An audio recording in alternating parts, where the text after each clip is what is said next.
Cristina, feito esse agradecimento, eu quero também enaltecer a proposta do chefe do Poder Executivo de, através de um planejamento de longo prazo, criar metas com a finalidade de melhorar a qualidade de vida do cidadão palhocense. Mas, como representante do povo palhocense, eu tenho algumas preocupações e, dado a essa situação, eu necessito promover algumas ponderações. Muito embora você tenha sido bastante didática nas suas explanações, eu devo aqui manifestar que o processo formal, obedecendo à legalidade, é obrigação do servidor público, até porque está vinculado ao que dispõe o artigo 37 da Constituição Federal, naquilo que fala que tudo aquilo que o servidor público deve fazer tem que estar vinculado à lei. E como a lei ela é abrangente e ela é disciplinadora, eu tenho certeza, com base na sua competência, que você vai seguir rigorosamente a lei. Obviamente, Cristina, que eu preciso concluir que no processo prático nós já temos exemplos que não funcionaram, principalmente considerando que hoje, aqui, nós estamos falando de um mesmo modelo de gestão, só que num procedimento formal diferente, daquilo que o município já celebrou com a própria Casan por um período de 30 anos e que nós tivemos muitas dificuldades e que até hoje nós não temos um sistema de esgoto implantado, muito embora durante um longo período a Casan vendeu água ao cidadão palhocense e permitiu que todo o rejeito do uso dessa água fosse despejado nos nossos rios e nos nossos mangues. Então, com base nessa questão prática, e considerando principalmente que hoje aqui, acompanhando o que o vereador Neném já mencionou, nós estamos falando de aproximadamente 486 milhões por um contrato, por uma concessão administrativa, por um período de 30 anos, pela prestação de um serviço e pela modernização, obviamente que há vedação da lei pela própria prestação, mas aqui nós estamos falando em modernização de um serviço que não funciona de forma precária no município. Nós precisamos considerar que a iluminação pública prestada ao município de Palhoça, ela é relativamente satisfatória, tá? Principalmente nos centros urbanos. Então, a minha preocupação seria da seguinte forma, viu, Cristina? Não vou adentrar aqui a questão do mérito formal, porque foi muito bem explicada. Mas a questão que eu acho que é muito importante nós trazermos ao debate novamente com a população, e eu vi aqui que você fez uma menção que será reaberta as discussões com as instituições. Isso é muito importante, eu acho um gesto de muita grandeza de vocês, submeter novamente isso à apreciação da OAB, através da comissão competente, da própria CIP, da CDL, do Observatório Social, mas principalmente dessa casa legislativa, porque aqui nós representamos a população de um modo em geral. Então é muito importante que nós tenhamos o conhecimento amplo do projeto de modernização e de otimização do sistema, para que nós possamos explicar a cada contribuinte, a cada cidadão palhocense, aquilo que a prefeitura pretende com esse objeto. Seria muito importante. Foi um dos meus principais questionamentos. Tá? Abriu-se um processo de licitação, abriu-se um processo para criar o processo formal dessa concessão administrativa, mas eu particularmente, e aí o vereador Pitanta se manifestou no mesmo sentido, o vereador Neném, acho que outros vereadores aqui também se manifestaram no mesmo sentido, não possuíam qualquer conhecimento do projeto de modernização e de otimização, porque o objeto central dessa concessão administrativa é a modernização e a otimização do sistema. Então, nós precisamos conhecer, e aí eu gostaria, se você quiser rapidamente, novamente, falar do teor deste projeto, porque eu quero conhecer ele na prática, como ele vai funcionar. É muito interessante aquela transparência que você mostrou, obviamente que aquilo não representa a nossa situação prática, não representa, acho que talvez, Talvez, acho que só a Pedra Branca possa ser representada por aquela transparência, mas o restante do município, não. Mas nós sabemos que lá não foi investimento do município, foi investimento privado, tá? Então, seria muito importante nós debatermos especificamente, ou se não quiser debater, mas que mande para essa Casa Legislativa, para os vereadores que tiverem interesse, para o projeto técnico, para conhecer o que é modernização, o que é otimização, para que nós tenhamos a capacidade de mensurar se há interesse público, se há relevância pública na proposta do prefeito. Essa seria a primeira questão. Uma outra questão que eu quero trazer aqui à discussão é com relação à questão dos investimentos privados. Ora, nós estamos falando de uma fonte de recurso que é superavitária todo mês. Eu sei que você mostrou ali a demanda reprimida, mas hoje a nossa situação prática, dentro da circunstância de iluminação pública que possuímos, nós sabemos que o município arrecada muito mais do que propriamente está gastando com a iluminação pública. Tá? Então, nós não estamos falando aqui de investimento privado. A empresa que será contratada, em via de regra, dentro do meu humilde entendimento, ela não vai entrar com investimento, ela vai entrar apenas com a utilização dos recursos arrecadados pela prefeitura mês a mês para poder fazer a prestação do serviço que ela quer. Isso é sobre o meu ponto de vista. Obviamente que eu não conheço o projeto técnico e por esse motivo eu tenho que ter este entendimento. Talvez eu possa reformulá-lo a partir do momento que eu fizer uma análise do projeto técnico, tá? A outra questão acertada de vocês é com relação ao longo prazo do planejamento. Mas aí eu tenho uma compreensão de que 30 anos é uma garantia muito ampla para uma empresa que fará investimento com o próprio recurso do contribuinte. E aí seria muito mais interessante o município diminuir este prazo de concessão para que o município tenha garantia de que o parceiro irá fazer os investimentos necessários à consecução do projeto de modernização e otimização. E aí, se daqui a pouco nós dermos a eles uma garantia de 30 anos, além de nós retirarmos a possibilidade de implantação de um novo pensamento administrativo das administrações anteriores, nós vamos deixar eles numa situação confortável, utilizando mecanismos de controle e de fiscalização que nem sempre são eficazes. E aí eu posso utilizar outro exemplo para você, a Casan novamente. Tá? A Casan tinha os mesmos mecanismos, mas o cidadão palhocense tinha inúmeros problemas. Não estou falando aqui que a SAMAI resolveu os problemas não, tá? Ontem, inclusive, Palhoça ficou sem água aí praticamente o dia todo, o que é inadmissível. Então, essa é uma outra questão. Para finalizar minha manifestação, Cristina, com relação à iluminação pública, você explicou de forma acertada que é uma contribuição de melhoria indivisível, porque, muito embora o deficiente visual não utilize a iluminação, ele ainda assim ele tem que pagar caso ele seja o contribuinte o usuário de um sistema de iluminação elétrica em sua residência. Perfeito. Eu vou pedir para você colocar aquela planilha de fixação de custos.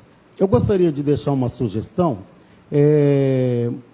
levando em consideração o próprio entendimento que você manifestou acerca da renúncia fiscal.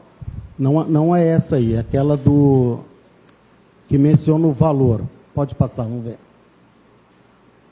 Essa aí, que você menciona a questão da renúncia fiscal, mas seria muito interessante que neste projeto houvesse um capítulo que contemplasse um estudo útil a fazer essa redução, a redução das alíquotas, do percentual de reajuste ali pela faixa de consumo, para que seja inserida no processo fiscal do exercício posterior. Por que eu digo isso? Eu vou utilizar um parâmetro aqui da cidade de Joinville, que é uma cidade de grande capacidade industrial, principalmente.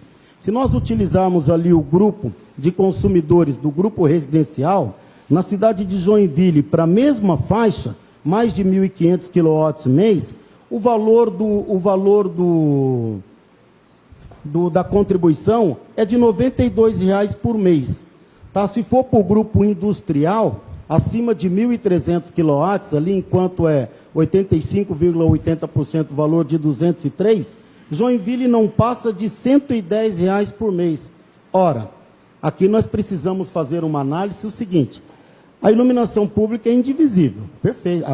A contribuição ela é indivisível. Todo mundo tem que pagar igual pela sua utilização. Mas há ali sim um entendimento de que quem utiliza menos, paga menos. No caso da indústria, é um grande contrassenso, até porque a indústria, como o coração que bombeia o sangue para as artérias, tá? A indústria é quem promove o desenvolvimento econômico da cidade, é quem gera emprego e quem gera renda. Quer dizer, quanto maior é a estrutura da empresa, quanto mais emprego ela gera, quanto mais renda ela arrecada ao município, mais o município onera ela com o valor de, não é um tributo, com o valor dessa contribuição. Quer dizer, é um contrassenso. Então, seria muito interessante que vocês incluíssem nesse projeto de concessão administrativa uma proposta que pudesse fazer essa avaliação para, de uma forma progressiva, promover a redução das alíquotas, considerando essas questões que foram pormenorizadas, até como uma forma de reconhecimento da contribuição de determinados setores para o desenvolvimento da cidade. Tá? Mas o que eu gostaria mesmo, e nós precisamos conhecer, é o projeto de modernização e de otimização. Nós achamos delicado essa questão dos 30 anos, eu acho preocupante isso daí, e o projeto de reavaliação das alíquotas de cobrança da COSIP. Ela é muito cara se comparada às outras cidades do nosso estado. Nós precisamos reduzir esse valor. Obrigado, senhor presidente. Obrigado, Cristina. Tá, primeiramente, eu acho que todas as questões levantadas realmente fazem sentido, né? A gente já tem trabalhado e falado muito a respeito, mas eu tentei captar aqui pelo menos um pouco de cada ponto que você mencionou. Primeiro que o exemplo da Casan realmente não é um bom exemplo para ninguém. A concessão da Casan ela foi realizada em 77, quando não havia lei de concessão. Quando a gente pega a cópia do convênio desse contrato com a Casan, não existe nenhuma métrica, nenhuma previsão de investimento, nada que a gente consiga mensurar. Diferente desse modelo de PPP, que a gente tem mais de 1.000 páginas de projeto, onde a gente especifica realmente como tem que ser investido, e a gente, como eu mencionei, existe um sistema bem mais amplo de fiscalização. No modelo da Casan, a gente tinha uma concessão que eu entendo que é bem precária, foi feita por lei, realmente não fez os investimentos que deveria. No entanto, o que a Casan realmente responde para a gente é: qual era o valor dos investimentos? Ninguém sabe, né? A gente só sabe que no final da concessão não chegou nem a 10% de esgotamento sanitário. Isso é a primeira prova. Só que quem fiscalizava a Casan? Né? A gente não tinha, naquele momento, nenhuma figura similar ao que eu mencionei aqui, até porque não se aplicou à concessão da Casan nada do que a gente tem trabalhado hoje com a Lei de Concessões, que é de 95, e a Lei de PPP, que é de 2004. Afinal, foi feito em 1977. Era um modelo que hoje a gente nem pensaria em fazer. Hoje, um contrato para comprar uma mesa tem mais páginas do que o contrato que a gente tinha com a Casan. Então, a Casan não é exemplo nem parâmetro para o projeto que a gente tem feito. A gente tem outros exemplos no país, talvez de PPP, principalmente de Belo Horizonte, que esse sim a gente pode se basear, porque o objeto é similar, o prazo é similar, o investimento é proporcionalmente similar e os mecanismos de fiscalização também. Então, dentro dessa teu primeiro questionamento, apesar de a gente saber que muitas concessões elas não têm bons resultados, todo o trabalho que a gente tem feito até agora é exatamente para construir um contrato e um mecanismo de fiscalização que evite com que exatamente isso que a Casan fez, ocorra novamente. E a gente pretende não cometer esse mesmo erro que foi feito na década de 70, com o futuro do saneamento em Palhoça. Por isso também que estamos fazendo um PMI de saneamento. A questão do segundo ponto, do investimento superavitário, né, que você mencionou, que a gente tem hoje um recurso que a empresa concessionária ela não vai fazer nenhum investimento, né? Pelo contrário, né? Eu acho que a empresa é que vai fazer o investimento e nós vamos remunerá-la mensalmente por esse investimento a longo prazo. Quando a gente chega no prazo de 30 anos, é exatamente o resultado de um cálculo, de um fluxo de caixa super complexo, que foi elaborado no momento dos estudos, que foi homologado pela nossa equipe, que foi auditado pela FIP e que foi submetido ao Tribunal de Contas. Ele, inclusive, fez algumas recomendações, nós melhoramos esse fluxo de caixa e não existe nenhuma restrição do tribunal em relação à questão de 30 anos e muito menos em relação ao valor da contraprestação. Qualquer projeto de PPP prevê um investimento inicial significativo e esse investimento ele é diluído conforme os anos, exatamente para que ele receba esse valor de volta. Afinal, é uma empresa, a empresa ela vai investir o dinheiro aqui, ela tem um retorno, assim como qualquer mecanismo que hoje a gente tem no mercado, né? Então, aqui, hoje ela tem 80 milhões em caixa. Ela pode investir em título do Tesouro ou ela pode fazer uma PPP. Então, ela vai analisar o que é mais viável e ela vai investir esse dinheiro. E aqui a gente está falando em 70 milhões em 3 anos, que hoje a gente não tem capacidade de fazer. Então, o investimento é sim privado, no entanto, a gente faz o pagamento da parcela com recurso público. Por isso que a gente chama de parceria público-privada. Quanto à questão do valor indivisível, né, até que você mencionou a questão industrial, o exemplo do deficiente visual, ele é afetado, né, porque ele tem segurança pública. Então, a partir do momento, mesmo que ele não enxergue a iluminação, ele anda para uma rua mais tranquila, exatamente porque existe uma iluminação pública ali que o protege de alguma forma, né? Então, a gente aqui tem uma outra questão que talvez não seja exatamente essa, a questão da indivisibilidade, eu acho que já é um assunto que, pro direito, ele já está muito claro. Mas, com certeza, a questão do valor relativo à parte industrial, eu concordo em parte, eu acho que o nosso valor pode ser que seja reduzido.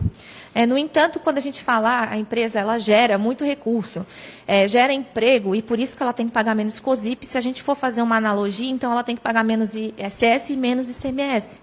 E não é isso que acontece. Quanto maior a empresa, mais ela vai pagar tributo. Infelizmente, hoje é o nosso modelo que a gente tem adotado, onde a gente cobra mais de quem produz mais, né? Então, não teria como cobrar mais de quem produz menos. Então, a COSIP ela entra na mesma lógica, né? Apesar do valor poder ser considerado alto em comparação a Joinville, a gente também tem que considerar que cada município tem um perfil. Palhoça ela tem um perfil muito espalhado, né? Então, diferente de, por exemplo, Balneário Camboriú, que tem um prédio onde moram 1.000 pessoas na frente daquele prédio, a gente tem um poste, a Palhoça a gente vai ter uma rua inteira sem nenhuma casa, e no final a gente tem uma casa. Então, significa que o modelo da cidade é que define a questão da iluminação pública. A gente não tem como comparar diretamente um município com o outro, porque Joinville já tem um modelo diferente urbano, né? Então, no entanto, a questão do valor eu acho que é interessante a gente rever. Sobre a possibilidade de a gente fazer um planejamento dessa redução, primeiramente, eu acredito que o Tribunal de Contas ele já fez uma recomendação, quando a gente fez o nosso projeto, dizendo que, ao final do nosso contrato, a gente tem que rever o valor da COSIP. Eles já pediram para a gente fazer isso, é praxe, exatamente para que retorne esse valor para a sociedade. Então, isso a gente já vai cumprir. Agora, o modelo de como a gente vai fazer isso tem que ser modelado para que a gente não coloque a concessão em risco. Então, por mais que a gente queira reduzir, que o nosso sonho seria cobrar muito menos, cobrar metade, né? Mas a gente precisa viabilizar o projeto. Então, quando a gente fala em uma redução da questão da cobrança, por exemplo, industrial, a gente precisaria fazer uma análise que não é nesse momento do estudo, é no momento posterior à assinatura do contrato, e provavelmente ele vai ter que ser refeito vai ter que ser feito conforme a proposta da licitação. Afinal, a gente está falando de uma licitação.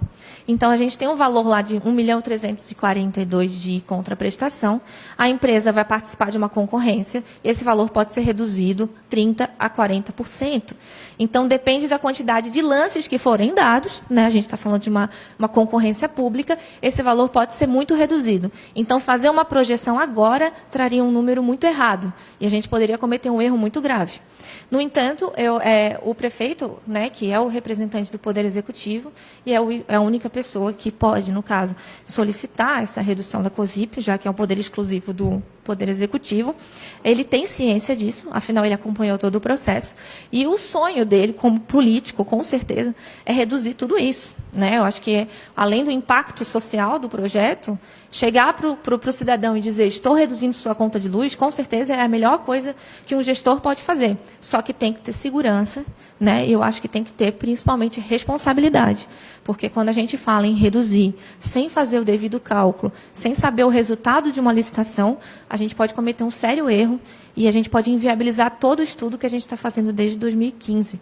Então, tudo isso vai ser realmente incluído aqui, como eu anotei tudo o que você falou, principalmente a questão de encaminhar para você o projeto técnico, apesar dele já estar disponível desde quando a gente fez a audiência pública, tá tudo todos os anexos estão no site, eu posso encaminhá-lo, né, novamente, e também posso encaminhar os estudos que originaram o estudo, que até é um estudo que é mais visual, ele tem realmente as fotografias, como é que pretende ser feito esse projeto, para entender o que é essa modernização. Mas, em resumo, a modernização é a troca dessa lâmpada para a maior tecnologia que tenha no momento, não só LED, a questão da telegestão integral de todo o município, e a gente está falando em um monitoramento em tempo real dessa iluminação pública, bem como a previsão de receita acessório com a integração de vários serviços públicos à rede de iluminação pública. Transporte coletivo, coleta de lixo, sensor de presença, semáforo inteligente, tudo isso, câmera de vídeo monitoramento, tudo isso pode ser conectado à nossa lâmpada após fazer a PPP. Então, o projeto ele é realmente robusto e tudo isso a gente pode encaminhar inclusive todos os materiais que subsidiaram esse estudo.